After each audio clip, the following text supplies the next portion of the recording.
Hello everyone, you're on to Healthy Options with Maureen. Today we'll be starting a series that has to do with pumpkins. Pumpkins are very rich. We usually tend to neglect them, but there's so many ways in which we can incorporate them into our diet. The good thing about pumpkins is that it's loaded with vitamin C, with vitamin E, and of course with iron. All this will help strengthen your immune system.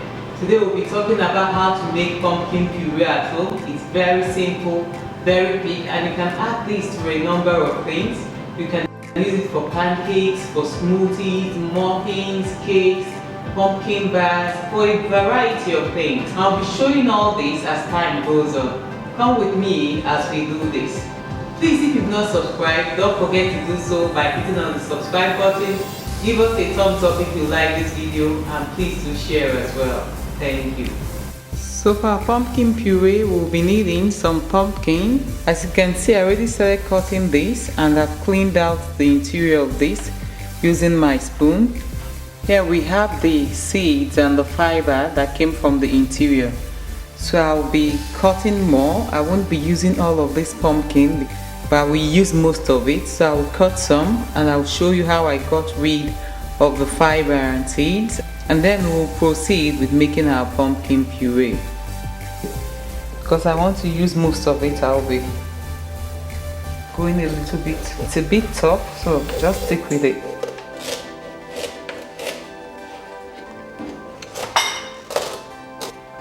That wasn't the most even cut, but I think this should be enough for what we need. So I'll be setting this aside. We're going to go about cleaning this using your spoon. You just scrape out the stringy fiber in the center of the pumpkin alongside the seeds. You don't have to throw the seeds away. You can actually roast the seeds because the seeds are actually packed with nutrients as well. You can even roast the seeds. I'm going to be scooping this into the bowl because I want to save some of those seeds later. So that's what you're looking to have. So here we have a very clean interior, free from all the seeds and the stringy fiber. So the next step is to place this on a baking sheet. Here I have a baking sheet already lined with some wax paper, and I'm going to just turn this upside down on my baking sheet. Now I'll be doing likewise here. The essence of using a baking sheet here is to make it easy for cleaning by the time our pumpkin gets ready. So using a knife, I'm going to make slots. This will make it easy to cook, and it will be easy also for the heat to pass through. We are going to place this on a 400 degrees Celsius oven to cook for some time. Then I'll come back and show you when you know it's ready. So this will be going into the oven now. So it's been about 45 minutes that I put this in the oven, and I've brought it out to cool down a bit. It's still a little bit warm, but not hot anymore. So you know your pumpkin is cooked by the time you pierce a knife into it and it yields no resistance at all.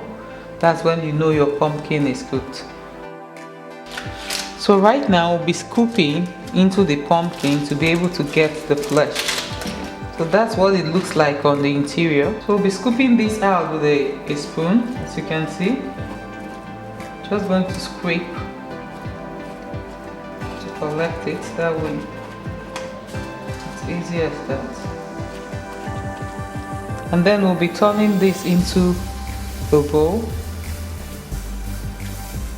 So we're going to scrape out everything and make sure we get out all that goodness onto the bowl. So I just finished scooping the flesh of the pumpkin, and now we'll be transferring into a blender, or if you have a food processor, that will work very well too, so that we can puree our pumpkin.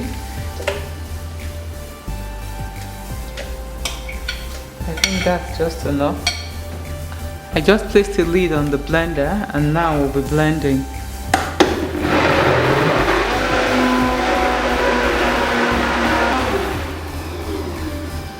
So that's exactly the texture we are looking for. I'm just going to turn this into the bowl.